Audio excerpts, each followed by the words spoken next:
Enzo Recto, kalaban ang katiwalian at kasinungalingan, kakampi sa katotohanan at kabutihan.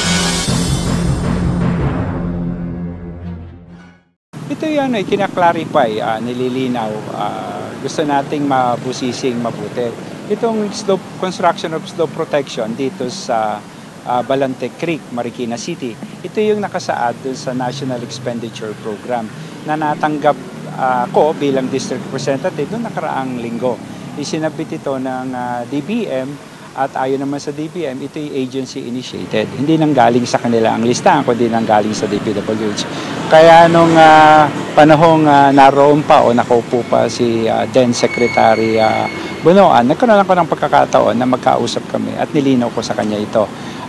Nakita namin na ito ay to be implemented ng regional office ng DPWH. Kaya kinuusap namin yung regional director at nililinaw ko nga kung ano nga itong proyektong ito. So, we simply want to be clarified on this matter kasi nakikita natin pag sa aming Balante Creek, ito yung commonly na alam ng mga maraming tao na Balante Creek. Ako bilang mayor, dating mayor ng Marikina, pag sa aming Balante Creek, ito yung alam naming Balante Creek na nasa pagitan ng Cainta at kadugtong ng Lower Antipolo ng Barangay Mayamot. Dahil itong creek na to kaya dinidevelop, kaya nire-rehabilitate para yung tubig na manggagaling dito ay madala doon sa sumulong flood interceptor. Kaya meron ding ginagawa ngayon na proyekto, sinimulan 3 taon na ang nakakaraan, yung sumulong highway drainage system na hanggang ngayon ay hindi pa tapos. At ito nga yung nung pumunta ang Pangulo dito, 3 linggo na nakakaraan, ay sinasabi namin na ito ang dapat na pondohan. May pondo naman din itong sumulong highway drainage system, pero pag tinignan mo, ayon doon sa kwenta at ayon doon sa distansya pang dapat matapos, ay may pondo nga, 112 million, pero hindi sasapat para matapos at maidugtong dito sa Balante Creek. Kaya nga sinasabi ko kay Secretary Bonoan, itong Balante Creek nakita natin may tapos na yung slope protection, napondohan pa ulit, pero yung sumulong highway drainage system na kailangan pang matapos, pinondohan pero kulang naman, kapos naman. So I'm seeking clarification on these matters para sa ganun yung proyekto ay matapos at maidugtong. Dahil kung hindi matatapos, hindi madudugtong, tuloy ang pagbaha ay magaganap at magaganap dito. Kaya yung mga gusto nating pangalagaan ang ari-arian at yung kabuhayan o buhay ng mga taong naninirahan sa lugar nito ay mananatiling hindi natin matutugunan yung tunay na pangangailangan. May Balante Creek ba sa Barangay San Roque? Ang Balante Creek ay buhat sa Antipolo papuntang Marcos Highway. Ang alam namin yung Balante Creek na yan, yung mga lugar na yan ay maayos din naman yung mga slope protection na nito. Kaya hindi natin nakikitang may pangangailangan. Maliban na lang sinira yung slope protection at ginawa ng bagong slope protection. Pero ito yung critical area na kung saan ito yung binabaha sa ngayon. Kasi sa iba, you mean it can traverse to Barangay San Roque? It could traverse to halos buong Marikina, it would traverse the whole. May nakikita ba kayong pangangailangan? Protection sa ibang lugar maliban sa Barangay Santo Niño? Ito na yung critical area, ito yung junction narito yung pangangailangan ng slope protection dahil narito lahat ang tubig na nanggagaling Cainta at nanggagaling ng Antipolo, Mayamot. Ang kinukuha tubig dito ay yung sa Mayamot, Antipolo dahil may mga barangay kami rito na binabaha dahil nga doon sa tubig na nanggagaling sa barangay Mayamot. Partikular yung lugar ng barangay Concepcion 2 at ng barangay Santo Niño. Bago magawa tong slope protection na ito, itong Katipunan street na nakikita natin dito, katabi nito, ay talagang dati ay pag bumaha, talagang nakalubog yung buong kalsada at yung mga sasakyan ay hindi na makakadaan dito sa lugar na ito. Ang question mo nun po, kung nasaan. Walang station number, walang station, kung saan, pati yung locality ay hindi nakalagay. Pati yung distansya, kung gaano kahaba, ay hindi nakalagay. Walang specification eh. Kaya nga sa una kong mga pahayag, ang problema dito sa identification na ito ay very general, walang specification, vaguely identified. Ito yung mga paliwanag ko na sinasabi dati kay Secretary Bonoan. It's vaguely identified. Sabi ko, Secretary, it's very general. And ang isa pang red flag na sinabi ko sa kanya ay yung halaga ng proyekto. Bakit eksaktong 100 million ito kung ito ay isang proyekto na itutuloy lamang yung mga nasimulan ng proyekto? Sigurado, kung may feasibility study talaga ito at kung may tamang project estimate na tama, hindi may butal o hindi buong halagang round-off figure ang makikita natin dito. So kung kanino mo bang project talaga yung Balente Creek na ito, yung nasimulan at natapos? Matagal na ito sinimulan eh. Siguro mga 2021, 2022. So, nung panahon na yon, ibang congressman pa ang nakupo. Pero, ganun pa man, ang identification talaga nito ay nanggagaling sa regional office ng DPWH. Kung pagbabatayan mo, yung National Budget Circular number 153. Kasi ang proseso ng pag-identify ay hindi naman nanggagaling talaga direkta sa congressman o sa district representative, kundi nanggagaling ito sa regional office ng Department of Public Works and Highways. Kaya nga nung nag-uusap kami ni Secretary Bonoan, ang tinawag niya agad yung regional director ng Department of Public Works and Highways.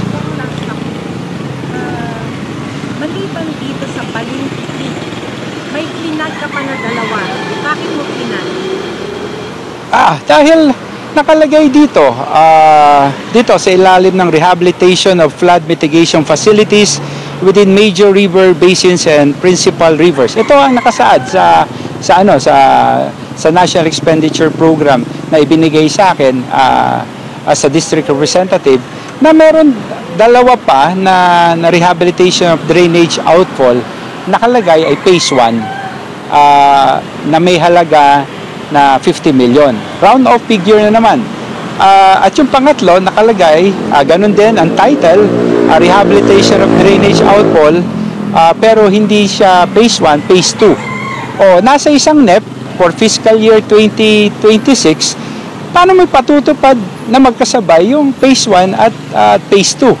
Ito nga, ang sinasabi ko kay Secretary Bonoan noon, bakit hindi na lang pinagsama para sa ganun? Siguro, sabi nila, ito, isang paliwanag na nakikita ko, imbis na National Capital Region na magpapatupad, dahil meron parang amount o limit ang pagpapatupad ng bawat kung ang project ay sa ilalim ng district engineering. Ito, napunta pareho sa district First Metro District Engineering. So, ang magpapatupad dito, hindi ang National Capital Region, kundi yung First Metro. Bakit hindi na ipatupad pareho ng National Capital Region kung malaking proyekto, at bakit kailangan pang hatiin yung project? Yun naman simpleng tanong, baka may technical na kasagutan na yun ang inaasahan ko na masasabi at maibibigay sa akin na paliwanag o impormasyon ng Department of Public Works and Highways. Sinusubukan silang ilusot dito ngayon for the 2026 fiscal year? Pagdududahan mo na ganun nga ang nangyayari, na kung hindi naging kapabayaan, maring merong paraan na ginagawa upang insert ba ulit? Ang naisip ko nung makita ko tong listahan na ito, ang dapat tingnan natin kung tunay na tayo ay magbabantay para maging efficient yung budgeting natin, hindi na lang yung insertion hindi na lang yung nasa BICAM kundi higit sa lahat yung sa preparation ng NEP. Baka sa NEP pa lamang ay nag-i-insert na. Baka sa NEP pa lamang mayroon ng contractor na nag-aalaga ng mga proyekto. Isang halimbawa, ito naman ay nasa record, at nung mayor pa ako, nagtataka ako, bakit yung sumulong interceptor, tatlong 3 taon nang ginagawa, kung ilang budgeting na ang nangyayari, bakit iisang kontraktor palagi ang nananalo dito sa proyekto ng Sumulong Highway? Hindi ko kilala yung kontraktor, pero nagtataka lang kami bakit yun at yun yung kontraktor. Kaya yung mga multi-year project, baka ganun na nangyayari. It's a contractor-driven identification. It's a contractor-driven identification. Na nandun ang corruption, nandun ang partiality. Dito sir sa Balente, alam niyo sino contractor? Hindi, dahil 2023 mayor ako noon, hindi ko talaga tukoy. Dahil ang totoo ay hindi rin naman nung mayor ako, kahit kailan. Ito nga yung madalas kong ibahagi na istorya. Hindi ko nakita yung aming district engineer galing sa DPWH na nag-i-inspection on the ground. Kaya nga ako nakikiusap po kay Secretary Vince Dizon. Ituloy sana yung kung magbabalasa at magpapalit ng mga district engineer at regional director. Siguro isang requirement dapat sa mga regional director at district engineering, yung nag-i-inspection sila on the ground, yung nakikipag-coordinate sa mga local government units, dahil nasa batas din naman yun, nasa local government code, na yung relasyon ng national at local, lahat ng mga proyekto ng national na malalaki dapat may coordination sa local government unit natin. Sir, totoo yung hinala na baka insertion yung nangyari. Saan yung nangyayari yung insertion? Sa NEP pa lang, sa preparation of the NEP pa lang. Sa preparation pa lang sa NEP. Speculation lang to. Hindi ko sinasabing nangyayari. Pero you could simply speculate on this issue. Dahil nga, magtataka ka, bakit naka-round of figure, ba't naka-pace, naka-by pace. Tapos, bakit yung mga lugar na hindi naman flood prone ay yun ang may restoration, bakit yun ang may rehabilitation ng mga flood control projects natin. Isang halimbawa, kung totoo nga na ang iniisip nila itong Balante Creek ay nasa ibang lugar gagawin, bakit mo gagawin doon sa isang lugar na hindi naman yun ang binabaha, kundi ang binabaha nga itong lugar ng Cainta, Antipolo, Mayamot at itong Sumulong Highway ng Marikina. Bakit hindi ito ang concentration ng flood control project natin? Pero meron ho ba kaya posible na ibang Balente Creek? Mahaba yung Balante Creek. It's from Antipolo up to Marcos Highway, Cainta. So mahaba talaga eh. Pero ako, as far as we are concerned, ako bilang district representative at dating mayor, ang nakikita namin ang pangangailangan para i-develop itong area, i-rehabilitate itong Balante Creek, ay itong bahaging ito. Lahat ng tao dito sa Marikina, alam nila, pag sa yung Balante Creek, ito ang binabaha na Balante Creek. They could always refer. Yun ang problema, kaya nga red flag eh. Dahil wala namang nakalagay na station number dito sa ano. Kaya nga nililinaw ko lang ito. Ang totoo, nililinaw ko lang. Hindi ako nag-aakusa. Nililinaw ko lang kung nasaan tong project na to at bakit ganito yung halaga nung proyektong ito. Dahil nga, siguro nasabay sa maraming investigasyon, sa maraming probe, napag-isipan tuloy ang Department of Public Works and Highways. Para maiwasan, sundin lang natin ang proseso. Mag-submit ng feasibility study, ng cost estimate, identify kung anong station. Dahil kung meron naman ganun identification, mawawala lahat ang haka. Pangalawa, sana wag naman round of figure. Yung halaga, nakakapagtaka at wala naman taong mag-iisip na ganun ang halaga talaga ng project at bakit pare-pareho yung halaga, bakit 50 million.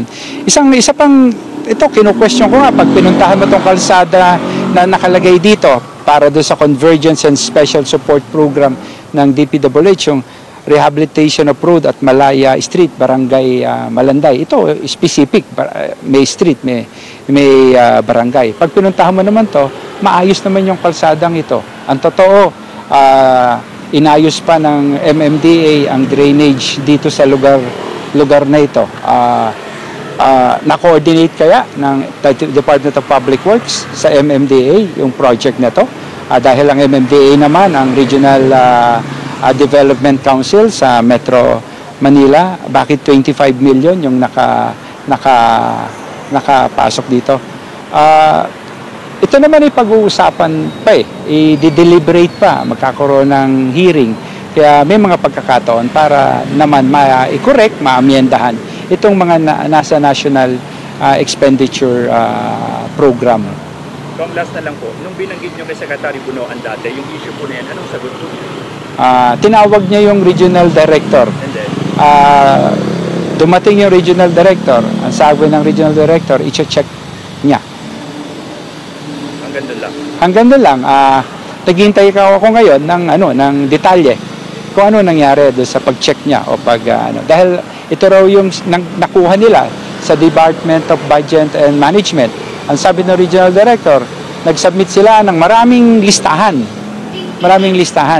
At pag submit ng maraming listahan, pumili ang DBM buhat doon sa listahan na sinubmit nila. Dahil nga sinasabi ko nga, bakit ganoon? Hindi kami pare-pareho ng allocation sa NEP. May ibang distrito napakalaki, bilyon, 2 bilyon, 3 bilyon. Ba't sa Marikina kako, flood prone kami? Nasa 500 million yung aming allocation. Ano naging basihan? Populasyon ba? Yung kalagayan ba ng lugar? Yung pangangailangan doon sa proyekto? Ang sabi sa akin ng regional office, DBM daw ang nagbibigay ng tinatawag na allocable. Sabi ko, ano yung allocable? Yun lang ho yung pwedeng pondo para sa distrito nyo. Tinanong ko nga, ang sabi ko kay Secretary, mukhang may inequity. Yun ang una kong pinakita kay Secretary. Secretary, bakit ho ito? Ganito ho yung halaga ng aming NEP. Pero yung ibang distrito, nakita ko po, mas malaki, triple o halos 4 na doble ho. Pati nga siya, sabi niya, nga, bakit kaya ganon? Sabi ko, baka ho pwede maklarify din ho yun. Kasi, lalo na, Marikina, flood prone. Tapos, makikita mo, doon sa ibang distrito na hindi naman binabaha, ay mas malaki yung mga allocation nila.